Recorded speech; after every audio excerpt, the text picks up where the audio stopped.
Hola, ¿qué tal? Bueno, pues después de ver las diferencias entre marca, logo e identidad corporativa, lo que vamos a hacer hoy es abordar la importancia que tiene el briefing del cliente, ¿no? Porque sin un buen briefing es muy difícil diseñar un buen logotipo. Y bueno, pues entonces vamos a ver la importancia que tiene ese briefing. Os preguntaréis a lo mejor, ¿qué es un briefing? Bien, pues un briefing es un documento que reúne las directrices y necesidades del cliente para que el diseñador pueda empezar a trabajar en la composición de ese logotipo. Es esencial en todo el proceso, no solo al principio, sino que durante todo el proceso volveremos siempre al briefing para ver qué información teníamos, ¿no? Y el briefing garantiza además una idea muy clara de lo que se debe hacer y de lo que no. Además, permite al diseñador planificar su trabajo porque aporta conceptos alusivos a la esencia de la marca, a la empresa, del producto, ¿no? Nos habla del mercado, de su competencia, del entorno, de las estrategias que tiene también de comunicación. El briefing para el logotipo. ¿De qué elementos consta? ¿No? ¿Qué respuestas necesitamos empezar a recabar para dar comienzo a la fase de diseño? En primer lugar, cuestiones de información general. Por ejemplo, una breve descripción del encargo. No es lo mismo que un cliente nos pida el diseño de un logo que el diseño de toda una identidad corporativa. ¿Qué le diferencia de la competencia a nuestro cliente? Esto es, por ejemplo, resulta que es un cliente que se dedica, pongamos, por ejemplo, a desarrollar aplicaciones para teléfonos móviles y es el único que está en un entorno rural. Bueno, pues ya eso le identifica, ¿no? Ya eso es un elemento diferenciador del resto de la competencia. Y tal vez le apetezca visualizarlo en el logotipo. Los valores de su marca. Bueno, pues ocurre algo muy similar, ¿no? Tal vez además de estar en un entorno rural, resulta que es una empresa en el que hay un porcentaje elevado de mujeres sobre el resto de la competencia. Bueno, pues si vamos sumando valores, como puedan ser, bueno, pues la innovación, resulta que a lo mejor también los precios son más competitivos que el resto de la competencia. Bueno, pues todos estos elementos van a ser fundamentales para recoger información y luego ver de qué forma se pueden plasmar en el diseño del logotipo.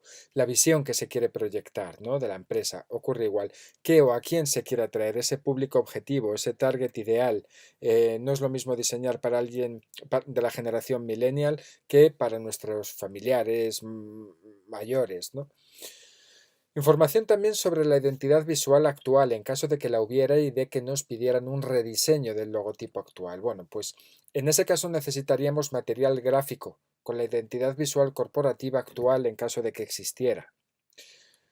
Motivos del cambio de la identidad visual, de ese rediseño que se está solicitando, ¿no? Y qué se desea con el cambio, a qué público se desea atraer, por qué se está cambiando, hacia dónde tiende la empresa o el proyecto.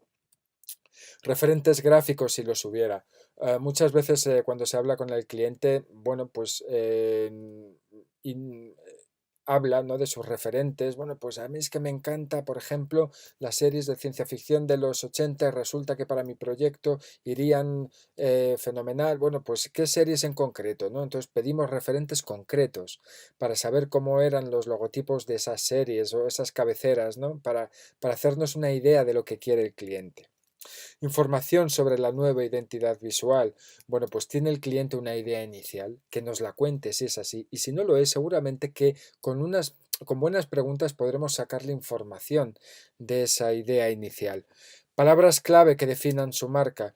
Eh, Nunca va a ser suficiente, de verdad, el énfasis que pongamos para obtener toda esta información que, como os decimos, va a ser fundamental durante todo el proceso. Elementos que debe incluir el logo, por ejemplo, resulta que al cliente le gusta mucho el color azul y le gusta además cierto estilo tipográfico. Bueno, pues que nos lo digan ahora para no tener que volver atrás en mitad del proceso. Elementos, por supuesto, que no debiera incluir el logotipo, ¿no? Pues ocurre igual. es el mismo caso que el anterior. No queremos desagradar al cliente y puede que, por ejemplo, no le guste el color negro o que no le guste el rojo. Bueno, pues todos estos datos necesitamos conocerlos de antemano para poder diseñar, no sobre seguro, pero sí con un cierto grado de seguridad. Formatos o medios. Claro, necesitamos saber dónde se va a exhibir ese logotipo. Si se va a exhibir, por ejemplo, en medios digitales o si va a ir directo a imprenta. No es lo mismo diseñar para un medio que para otro. Lo veremos también más adelante.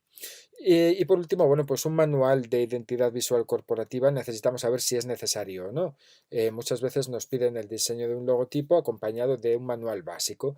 Bien, bueno, que sepáis que ese manual básico suele cobrarse aparte. Bueno, pues en él se ven las aplicaciones del logo, los tamaños críticos mínimos, en fin, una serie de datos de los que no vamos a hablar en este momento. Información adicional, bueno, pues los tiempos y fechas de entrega.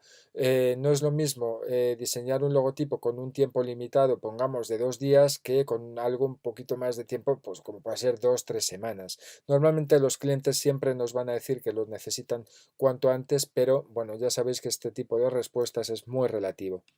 ¿Existe tope presupuestario? ¿Por qué no preguntarlo? Muchas veces a la hora de presupuestar un logotipo no sabemos muy bien cómo abordarlo, ¿no? Cómo abordar este tema. Entonces, a veces hablando con el cliente en el siglo XXI, que es la era de la información y de la transparencia, podemos recabar datos que nos ayuden un poco, ¿no?